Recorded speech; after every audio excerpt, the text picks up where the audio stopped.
Hello, friends, and welcome back to the She Lives Purposefully podcast. My name is Megan Edmonds. I'm the host of the show. I am so thankful that you are here and so honored that you've chosen to join us in this conversation today as we talk about living purposefully in all different areas of life, living for Jesus in all different areas of life. Today, we are talking about a heavy, but honestly, one of my favorite topics of conversation, which is walking through suffering with Jesus and how he meets us in that space, even though those spaces can be incredibly difficult, and just kind of talking about the beauty of and the hardship, but I guess the tension of having those two things combined, of really hard things that we walk through in life, but also walking through those things with the Lord. And for this episode, I am so honored, so blessed, and so excited to be joined by Ellie Holcomb. Ellie is a 3 times Dove Award recipient. She has over 400 million streams, is a best-selling author as well, and has also written songs for Amy Grant, Riley Clemmons, Francesca Battistelli, Sidewalk Prophets. This girl is incredible, and she also has the voice of an angel. Her songs on her newest album, Far Country, specifically the song You Give Me Your Hand, have touched my heart so much. Seriously, like tears in my eyes every time I listen to it. And I'm so excited to talk about this album, and again, the topic of suffering and walking through suffering with Jesus, with Ellie. Praise the Lord for how the Lord has been using her. I'm excited for you guys to hear everything that we talk about. Before we jump in, I do just want to say thank you again so much for listening to the show.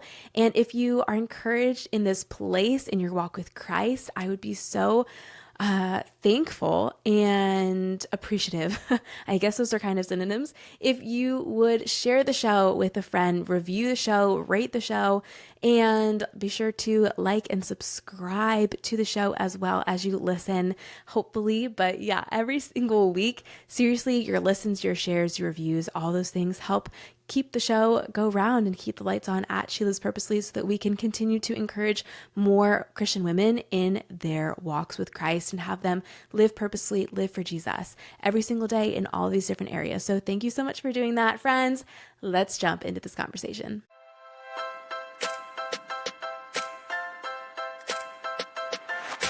Ellie, thank you so much for joining us on the She Lives Purposely podcast. It is such an honor to have you here. I am seriously so stoked, and we've gotten to chat a little bit before this, and I just love, everything, how synced we've been, and to how the Lord is using you and your words, the words he's given you, and just like your literal voice also, so angelic, so heavenly, just with this new album. And I'm really excited to chat with you about it today, but thank you so much for being here.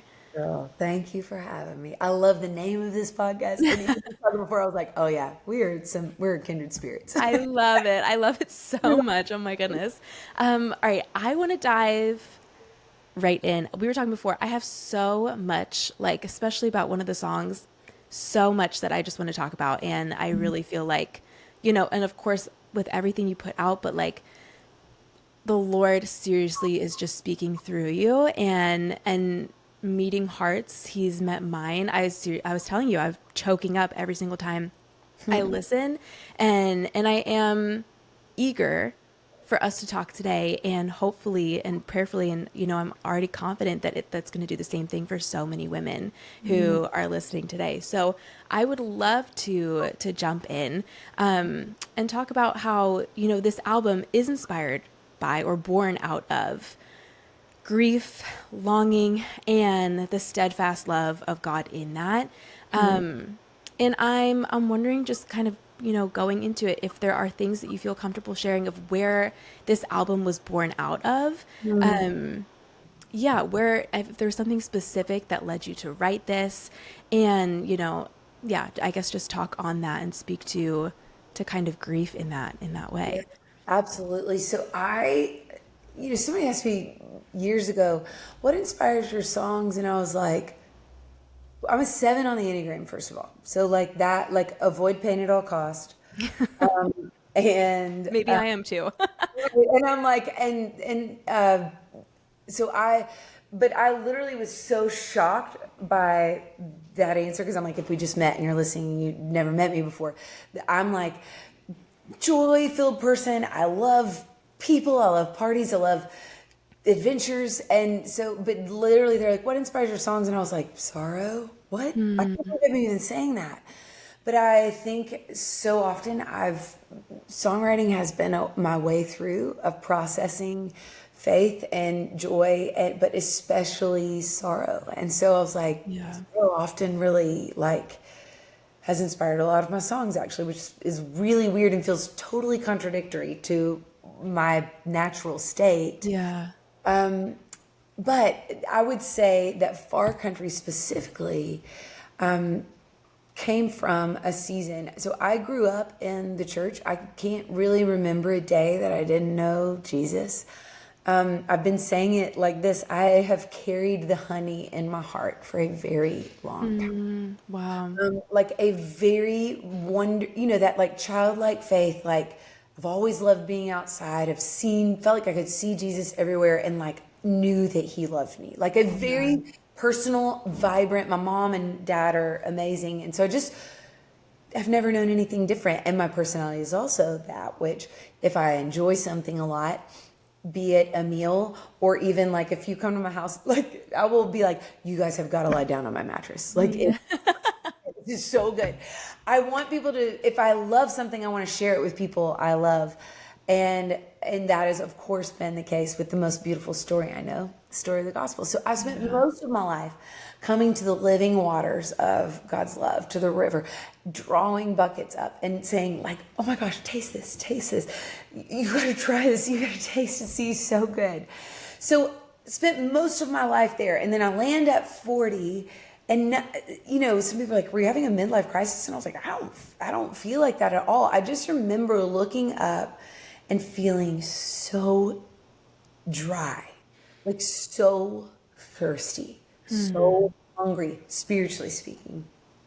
And I spent all these years going on the road talking about Jesus, pouring out.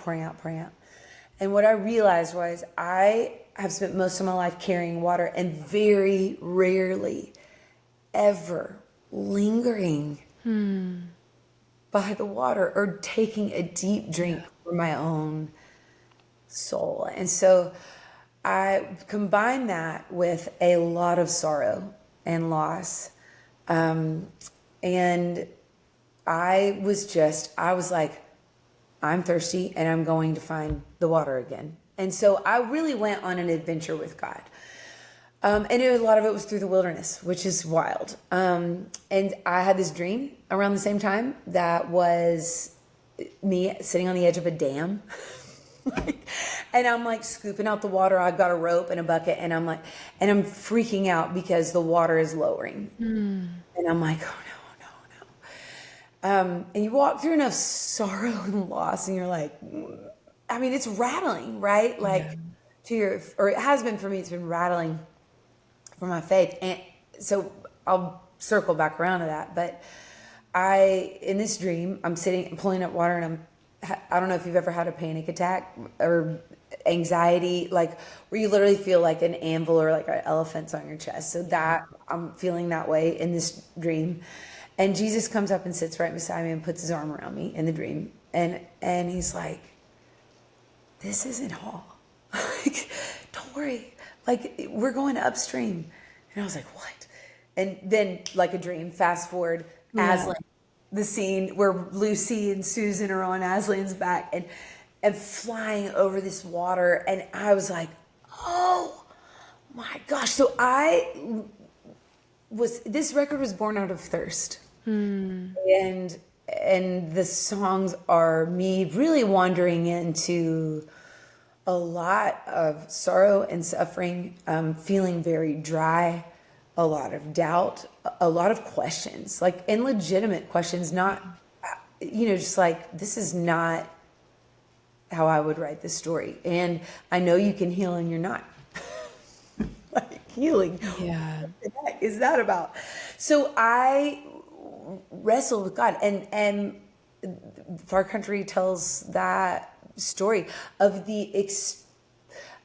of the expansive, spacious love that I encountered of God in the wilderness of sorrow and grief and doubt.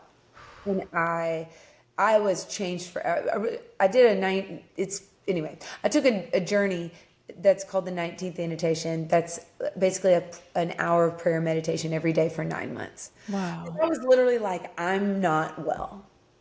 And I don't know, as moms, as ministry leaders, as, you know, you're in your job or in your work, pouring out, doing what you feel like God has made you to do.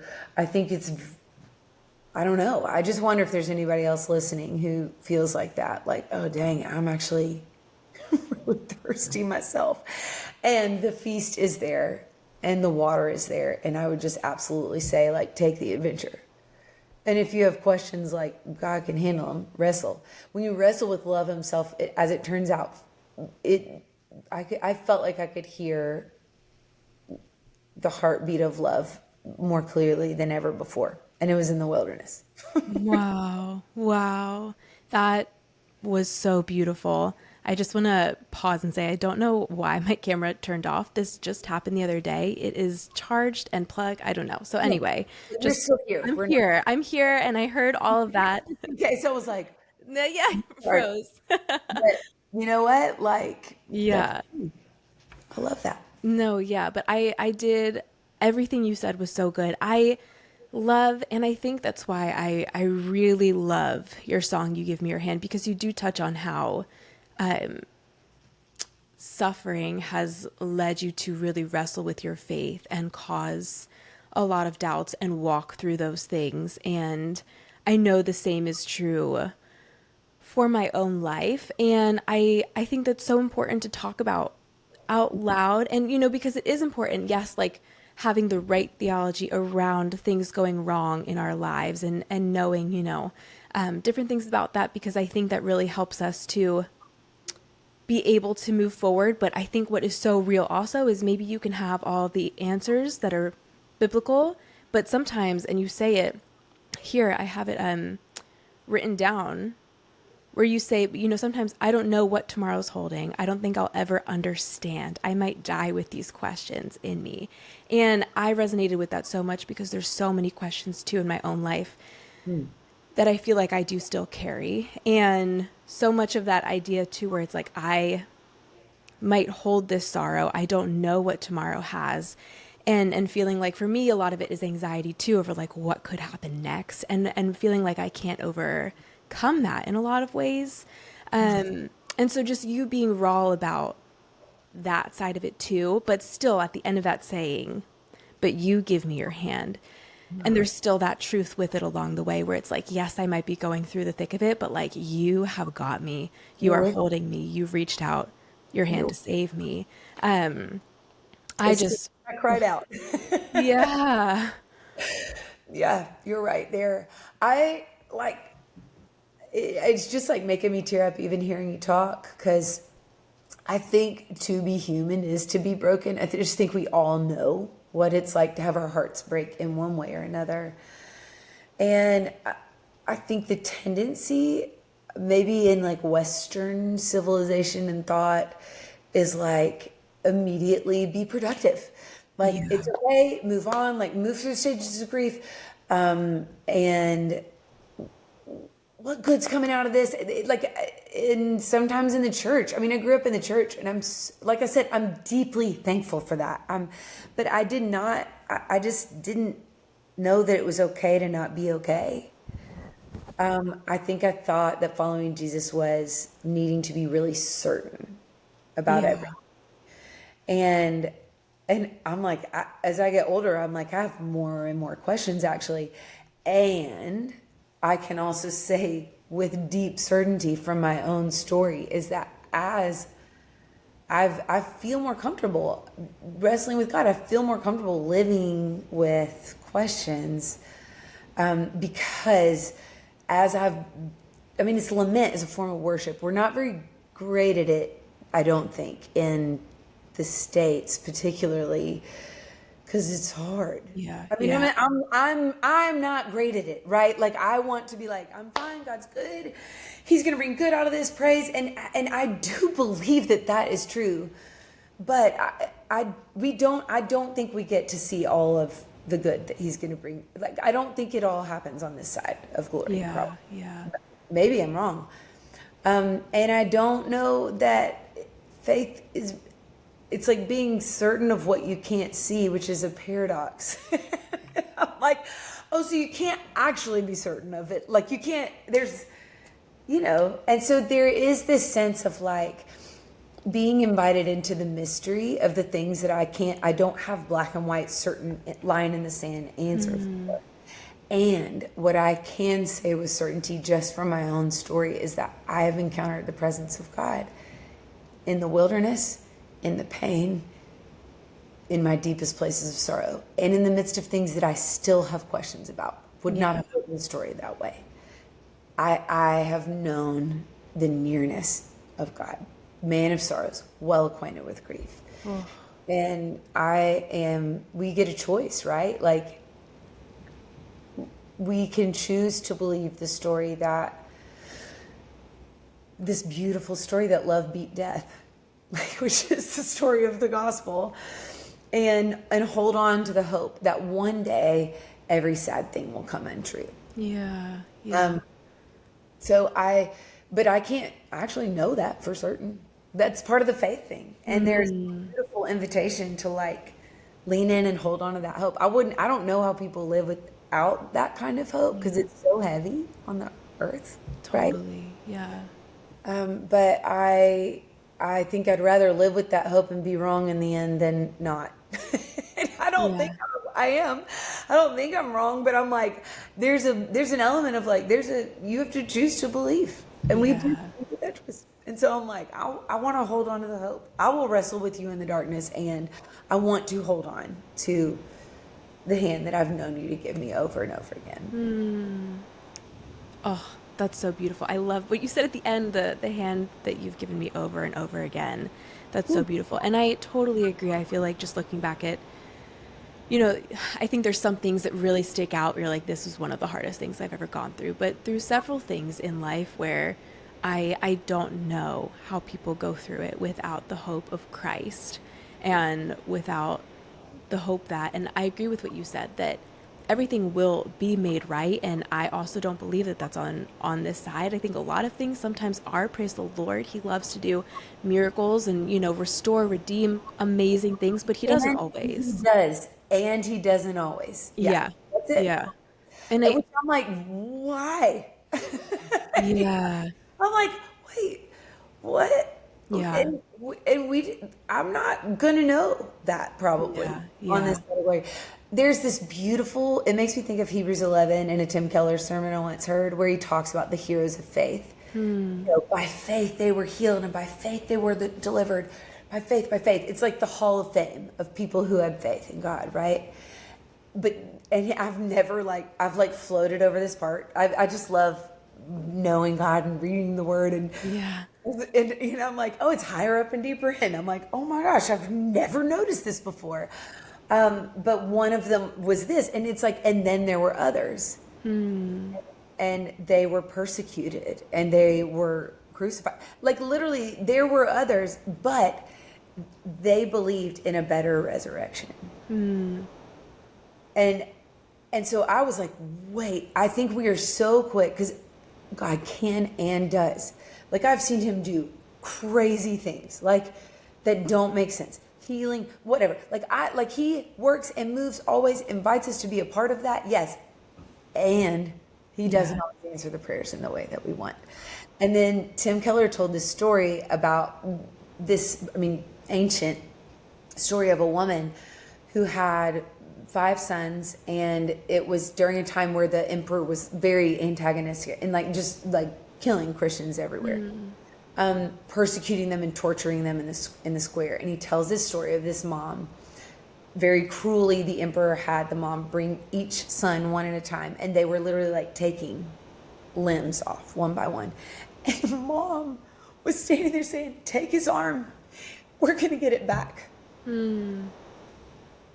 take his foot. We're getting it back. We're getting it all back. And so there's this crazy story that like C.S. Lewis says that like everything sad is going to come untrue. And there are miracles that happen on this side of glory, and there's a better resurrection to come. And so I just like love that because it rings true to the to my human experience. So. Yes. I think that's so good, because I think sometimes there is a lot of also like maybe in the hope of encouragement and motivation, but this idea that like, no, it's going to work out here. Like God's got you. He's going to do, twisting, though he works all things for good here, in the way of like the way that you want your prayer answered is what's going to happen. But that is not my experience. It sounds like that is not your experience. I don't think that's the human experience. And I don't think that's out of us having a lack of faith or correct prayers, like said.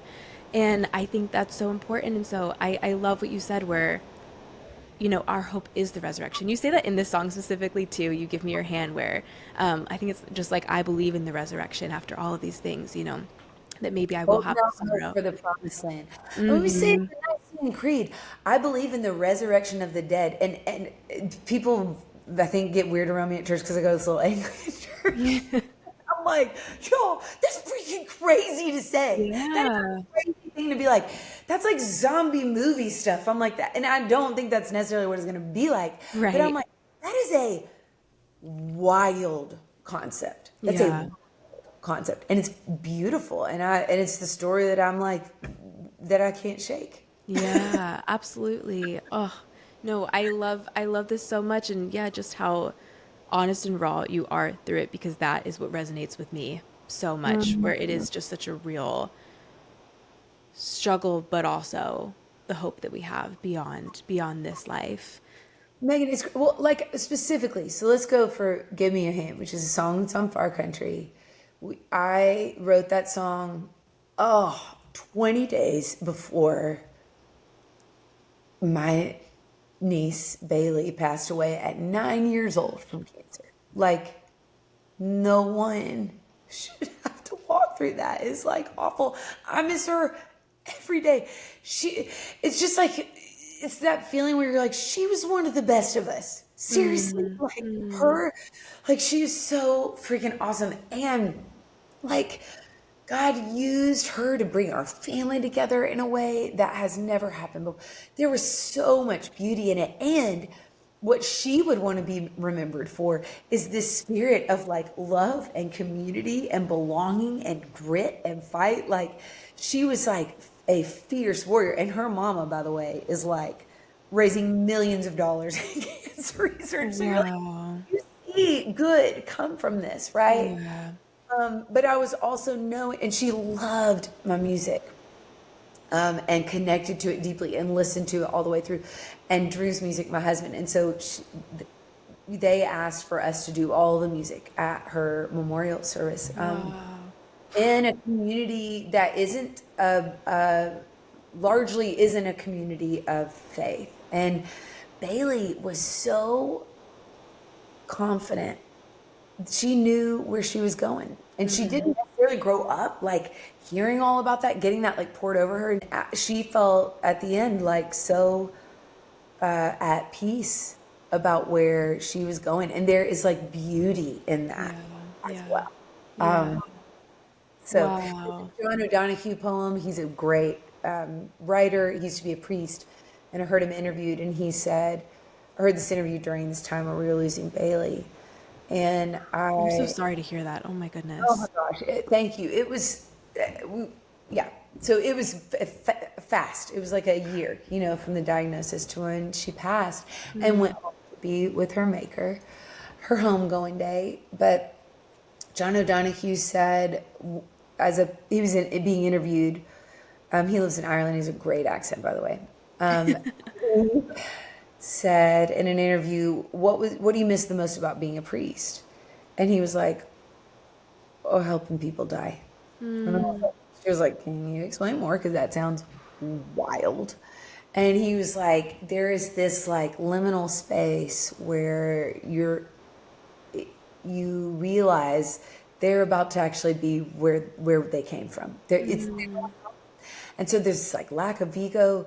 Everything that isn't important strips away, and it is just this really beautiful space of getting to see them go back home to the place that they came from. And he said, I've come to view death not as this like crazy thing, but it's like, it's the one thing we all have in common for sure. Whether you're a believer or not, like you're born and we all at some point pass. And he said, what I think of death is like we're born and death is with us, like this companion all the way through. Yeah. And when it is our time, which only the Lord knows, death takes our hand and death takes God's hand and walks us back home. This is Jesus. He entered into death so he could take our hand and take God's hand and walk his kids back home. Wow. And so I was just like, I think this record was born out of like wrestling. Like I still wish Bailey was here. Yeah. Yeah. I'm not like, no, it's good. Like God's using this. I'm like, nope, I just still wish Bailey was here actually. And probably I'm going to feel that way for my entire life. And like, maybe it'll be like no time. She'll turn around and be like, oh yeah, here comes everybody else. Yeah. Yeah. I just, and God's comfort in the midst of that has been so real. And so the record was born out of this like grief and also feeling so close to the Lord, even when I was like, I cannot go do this. And he's like, I'm with her. I have her. She's with me. And I am working and I am not absent. And this isn't the end of the story. So if it's not okay, it's not the end of the story. Yeah. Suffering, love and life and light is. So yeah, it's been a really, it's a wild, that's a raw song because I was drowning in grief. Yeah. Yeah. You were in it. Wow. Wow. I am so sorry to hear that. That is horrible. Horrible. I'm so sorry. Oh my gosh. Yeah. There's no words. I'm so sorry. Yeah, thank you too. And like, I think what Bailey would love is, almost like, yeah, you better miss me. Yeah. And then she loved music so much. And so to know that you could be honest about something that's broken your heart in a song and to hold space for both the sorrow and the grief and the questions and the wrestling and the hope that this isn't the end. It's a story. Like, and I think sometimes there's a story of, but Bailey would love that there's songs going out. Yeah. And connecting with other people's stories. Yeah. In both the sorrow and the joy. And this is, to me, the gospel story holds space for all of it. And I used to hear John 10:10, God gives us life to the full. And I'm like, yes, like a full life, promises, blessing. And it's like, yes, that. And right before that is the enemy comes to steal, kill, and destroy. But God comes to give us. And so I think we all know the both and of it. Like, I think we all know what it feels like to feel like something is stolen from you or just broken in your heart or in your life or in the world. I mean, turn on the news. It's just like, Right. it's heavy these days a lot. And God enters into all of it with us. Like, Jesus, just so compelling. And then walks through it and says, this isn't the end.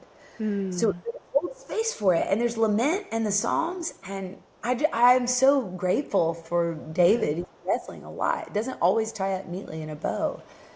And it points over and over again to a story that's bigger than our own. Totally. One of my favorite, I honestly can't say, I always refer to like the general promise of it, but the passage is in Exodus, but it talks about how the Lord goes before us.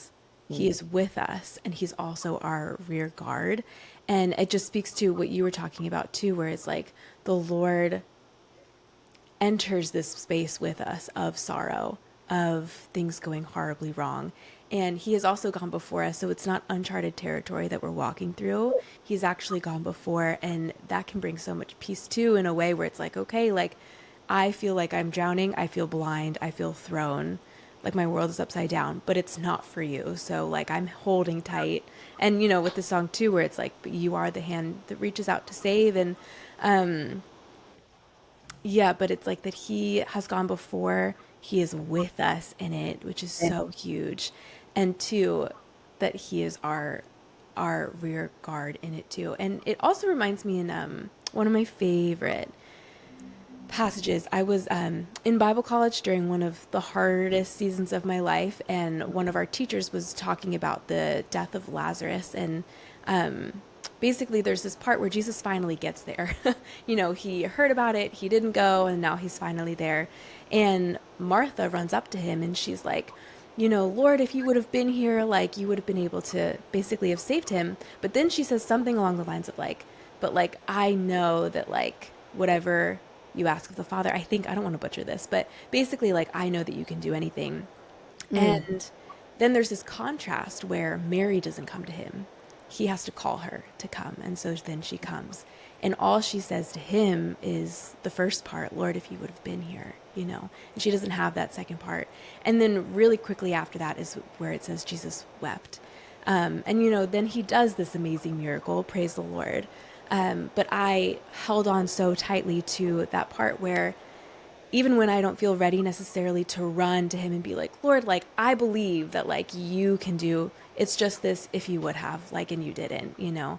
And the Lord cried, why? I don't understand. And I don't have that second, like, but it's going to be okay. I'm not there yet. She wasn't there yet. And the Lord wept, you know? And I love that so much. Because it does speak to what you're talking about, where it's like we do have all of these hard things that we walk through. And like you said, David, I think really writes that out so well in the Psalms. But the Lord is walking through it with us, and how profound that is, and how good our God is that he doesn't leave us in that. He walks through it with us. And ultimately, you know, he, like on the other side of this world, like he brings all things good. But for right now, he's in it with us, and that's so profound. It's the most profound thing I've experienced, and it doesn't make sense. Like, but almost when I go back on my story, like the ways that I can be like, you know, what can you be certain of? How do you know God's real? And I'm like, well, come back to me to every most broken place I've ever been. Yeah. And I felt held there. And I felt some measure of peace, like even when as I was I was held. Yeah. And that doesn't make any sense. Yeah.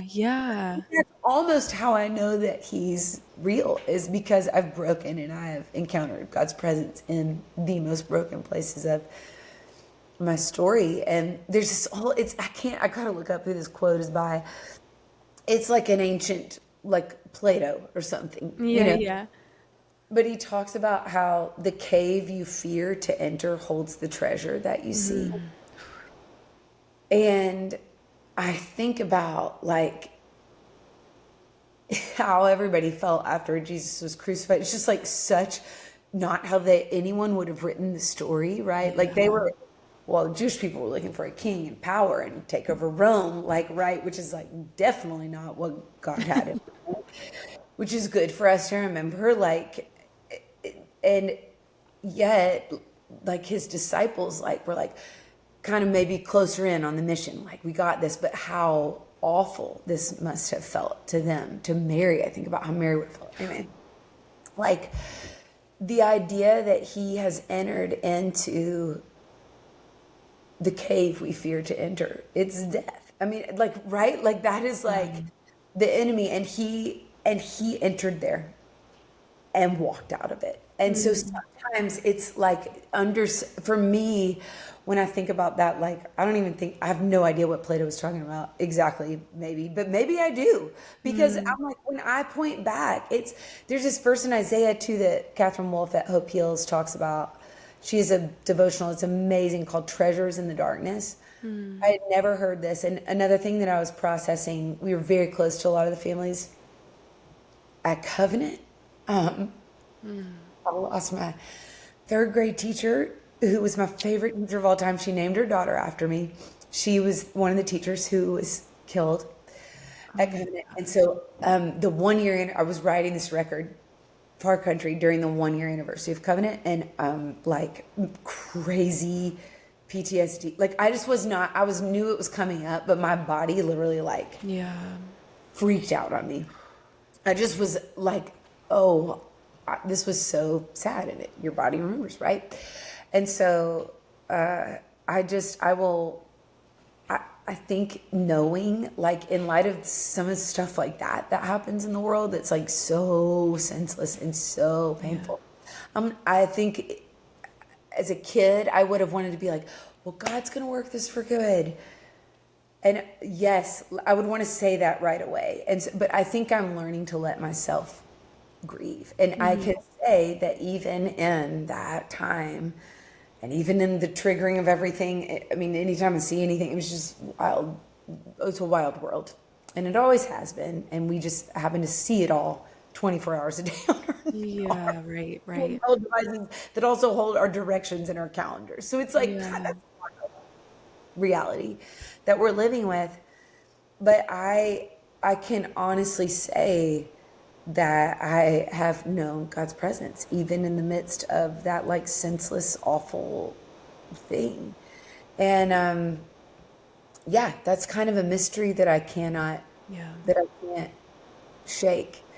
And there has been so much good that comes in and through that. And if I were writing the story again, I wouldn't write it that way. Yeah. So, No. Wow.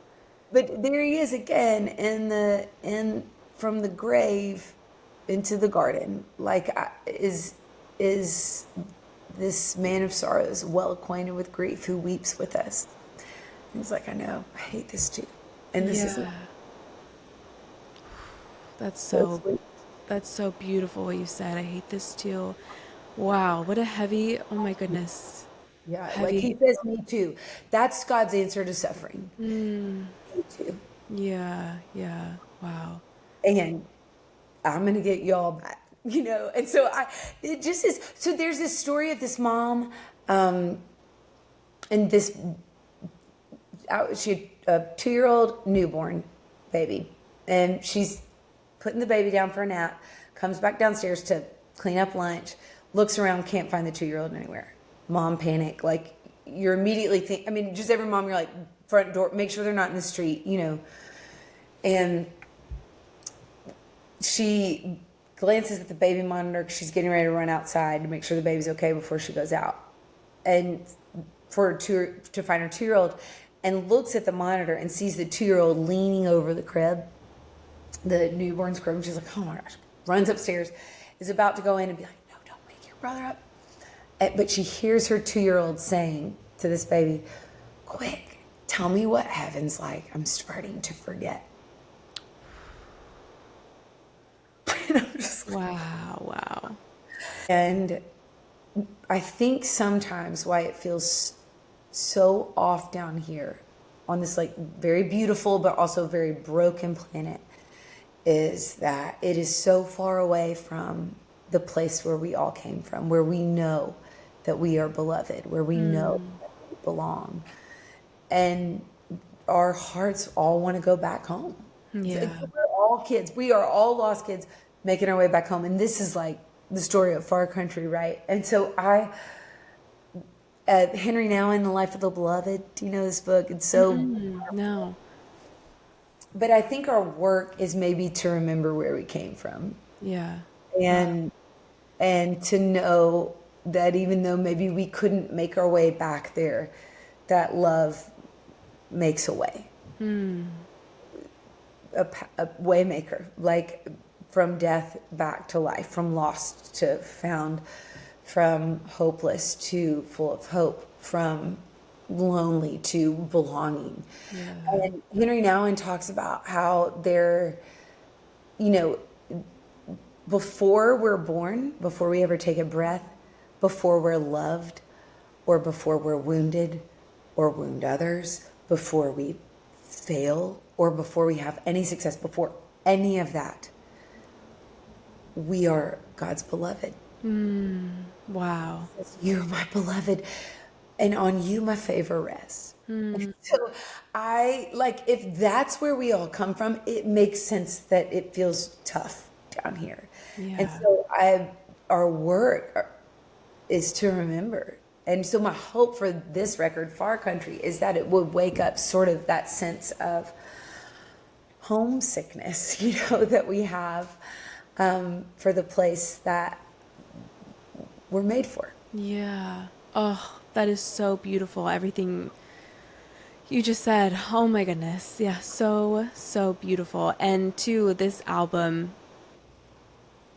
is so profound, so deep, so beautiful. I was saying this beforehand, but again, thank you for like allowing the Lord to speak through you in it and for writing it. Even, you know, in the drowning that you were talking about, I can't even imagine.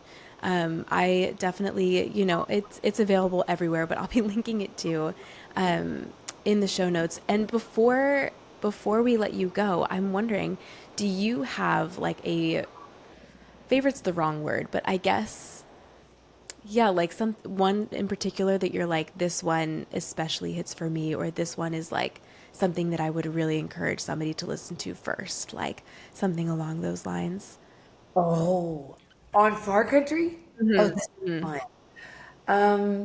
Well, we've already talked about "Give Me Your Hand" because that would definitely that song seems to be deeply resonating with people, which makes sense because here we are in the in between, you Yeah. know, in Yeah. the away. We're in the away part of the home away home story that we're all in, and so I love that one. One of my favorite songs on I guess the last three on the record. This has never happened to me before, but you know, like I said, I wake up heavy a lot of days, and I'm not used to that. It feels particularly heavy right now with Yeah. everything. There's just a lot to take in, and I think it's kind of a strange time to be a Christian right now too. Yeah. Because there's some things being put forward that are like, this is Jesus, but it's not actually how Jesus lived, and so it just is like a weird. I don't know. I'm like, oh wow, what is happening right now? So I think for me, when there's this beautiful prayer, I think Thomas Merton did it, that says, "Lord, calm all the tumult within me," and I love that. And for when I need that to happen, the last three songs on the record, for whatever reason, Yeah. this way, they're all kind of slower. And the first of those three is called "How I Feel About You," and I think it's sort of, for me, I don't know. It brings me back to, it's how I feel about God. It's how I feel true. But I will say this, I definitely feel, as I've wrestled with God, I'm like, we could definitely say the back of the building is off. Like maybe the roof's off and the windows are open. Like, but there is, in that spaciousness of God's love, and as I just sit with Him, I think that is my favorite thing. People were like, "What'd you learn most about your adventure with God when you took this 9 months and you spent an hour with Him every day, prayer, meditation? What's the one takeaway?" I think my takeaway is that, oh God, He just loves to be with me. He loves me so much. And I think I grew up with certainty. Like I felt like I needed to know, and I felt like I needed to do good for God. And I think this came from really pure places. And so much of faith feels like a surrender, which feels terrible because I want to control. So, Me too. right? And so I'm like, oh, what if it's just me just being with you when I'm grieving and you're with me right here? And I can come just like that because of the story of Jesus. We can come as we are. And what would it look like for us to just sit with God and maybe not even say anything and ask a question and then just be quiet and make some space for love to speak over us. And so I feel like I've moved from a place of like certainty for sure and doing love to entering into the mysteries of God's love, which are written about explicitly, like in scripture, like his ways are higher than ours. We can't understand. And mystery and like resting in, immersing myself in the love of God. And those last three songs tend to bring me back to that place, which is a gift. And How I Feel About You feels like it sort of tells the story. Like I literally saw the bridge. I saw this like abandoned church.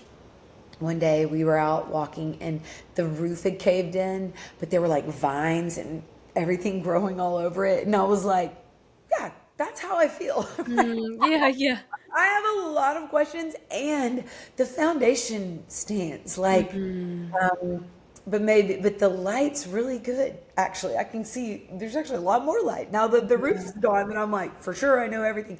That's been a really beautiful and a bit untethering of a journey, but a really beautiful journey. I think my surrender was forced a little just because we were walking through so much sorrow, and so I was like, I don't know, and I want to control this, and I can't, and yet here are your everlasting arms holding me, even in this place. Praise be to God. Amen. Amen. I love that so much. Ellie, thank you so much for coming on the podcast. This was such a beautiful, real, raw conversation, and I'm just so thankful that we were able to have it. Thank you. Thank you for having me. Bless you.